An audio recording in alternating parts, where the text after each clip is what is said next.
1인 가구 네트워킹의 기술, 혼자이되 함께.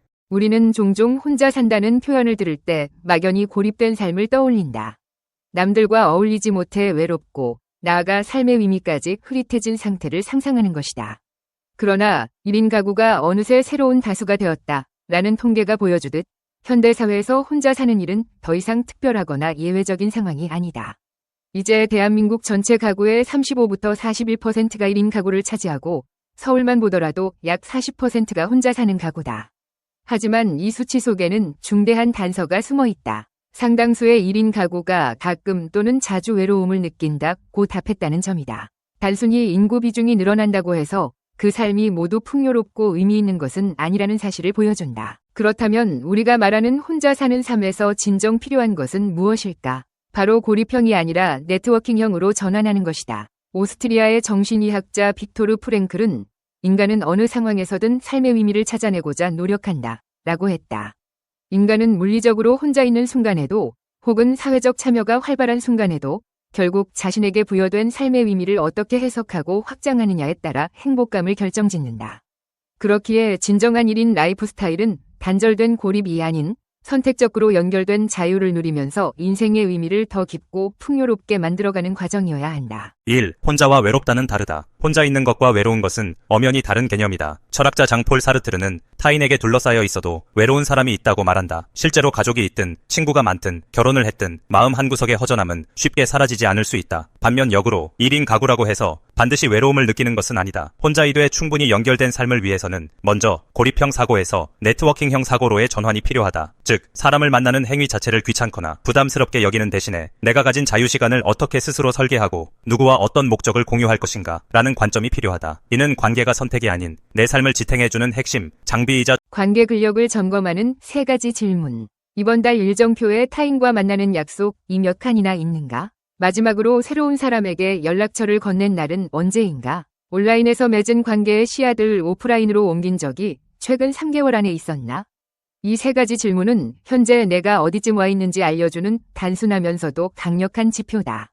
만약 모두 아니오라면 고립형 사고에 갇혀 있을 가능성이 높다. 인간은 누구나 사회적 관계 속에서 생존하고 성장해왔다. 그러므로 이런 관계 근력을 키우는 과정은 결국 어떻게 내 삶에 의미를 부여할 것인가에 대한 실천이기도 하다. 2. 의미 있는 연결을 위해 오프라인에서 온 동네로 확장하기. 빅토르 프랭클이 말한 의미를 발견하는 가장 빠른 길은 다른 사람을 위한 사랑과 봉사에 있다 라는 문장을 떠올려보자. 자신의 일상을 조금 더 따뜻하고 풍부하게 만들기 위해 우리는 주변 환경부터 살펴봐야 한다. 흔히 이웃이나 지역 커뮤니티가 무관심해 보이지만 막상 관심을 가지고 찾아보면 의외로 다양한 기회와 모임이 존재한다. 로컬 커뮤니티 센터. 일부 지자체에서는 1인 가구를 위해 쿠킹 클래스나 같이 걷기 프로그램 같은 지원 사업을 운영한다.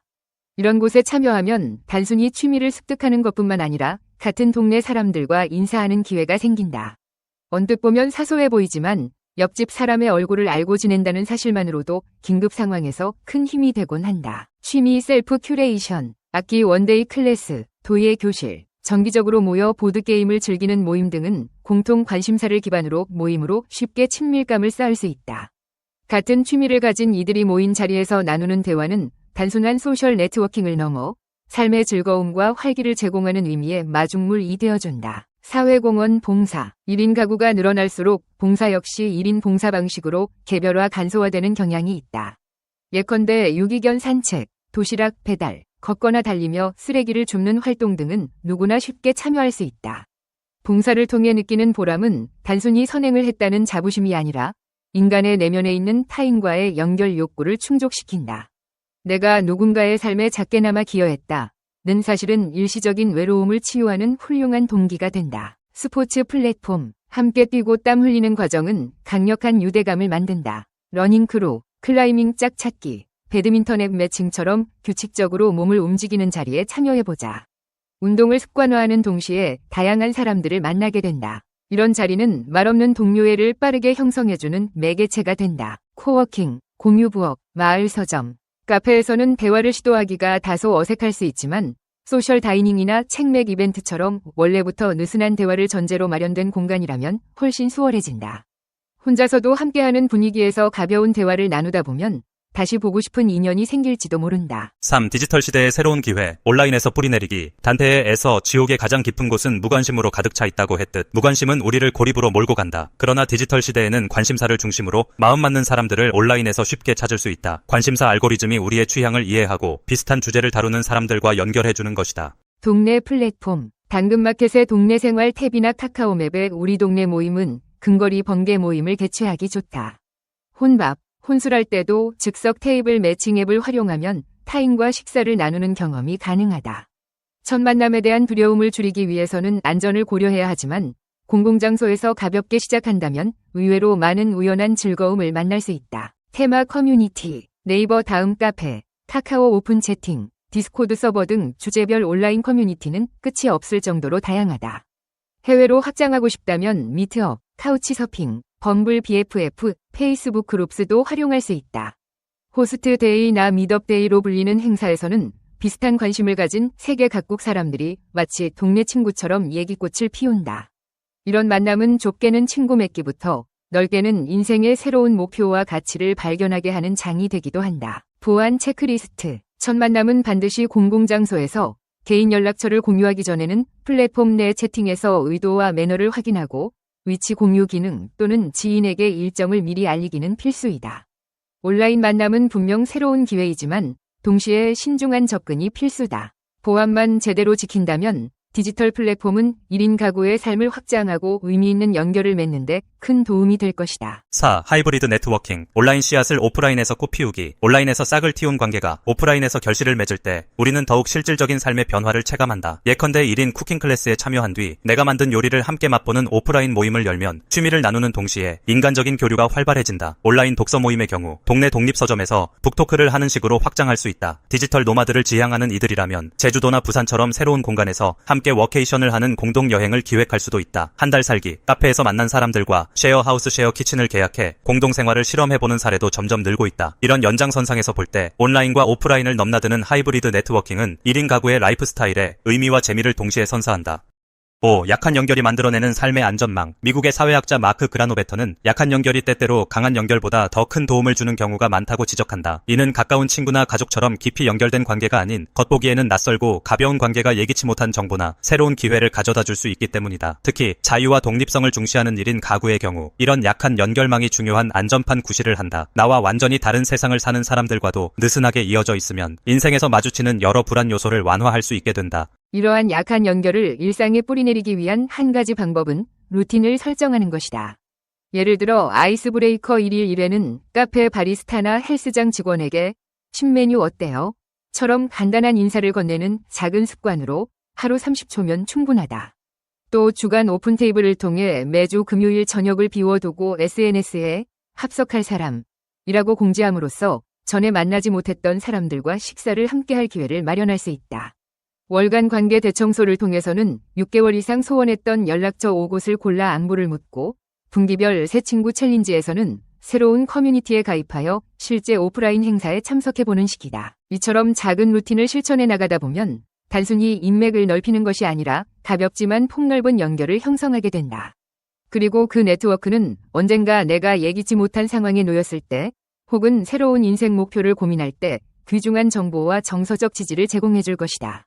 내가 속한 조직이나 공동체에만 의존하지 않고 세분화된 다양한 관계망 속에서 나만의 안전판을 구축하는 과정이 바로 약한 연결의 진정한 힘이다. 6. 네트워킹형 1인 가구를 만드는 30일 챌린지. 이제 약한 연결의 중요성을 깨달았다면 실제로 어떻게 실천에 옮길 수 있을지 고민해볼 차례다. 내가 살고 있는 동네를 기준으로 또 내가 가진 관심사를 접점 삼아 온라인에서 찾은 기회를 오프라인에서 실현해보는 작은 시도로 시작할 수 있다. 이를 위해 30일이라는 기간을 잡고 차근차근 목표를 채워나가는 네트워킹 챌린지를 시도해보자. 1일차에는 먼저 내 동네 플러스 관심사 키워드로 미트업이나 인터넷 카페를 3곳 정도 찾아 팔로우한다. 이를 통해 어떤 모임이 열리고 있는지 미리 파악하고 관심사를 스캔해본다. 3일차에는 당근마켓의 동네 질문 탭에 간단한 댓글을 남겨보면서 가벼운 노출을 시작한다. 이는 사람들과 소통하는 것 자체에 대한 심리적 장벽을 낮추는 효과가 있다.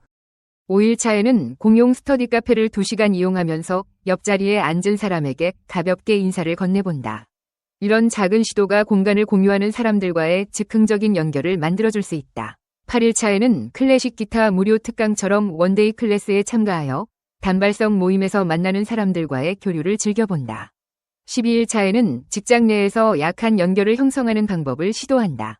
회사 근처에서 점심을 먹을 때 다른 부서 사람과 합석을 해보는 식이다. 이렇게 업무 외적인 자리에서 사람을 만나면 부서나 직급에 구애받지 않는 소통이 가능해진다. 15일차에는 주말 플로깅 봉사에 참여해 비슷한 관심과 가치를 가진 사람들과 함께 달리고 쓰레기를 줍는 공동목적 활동을 경험한다. 19일차가 되면 SNS 팔로워 중 한 명에게 저녁 식사를 제안해본다. 그동안 온라인에서만 가볍게 소통하던 관계를 오프라인으로 옮겨보는 것이다. 24일차에는 북토크 행사에 참석해보고 발표 후에 한 가지 정도 질문을 해보면서 존재감을 드러내본다.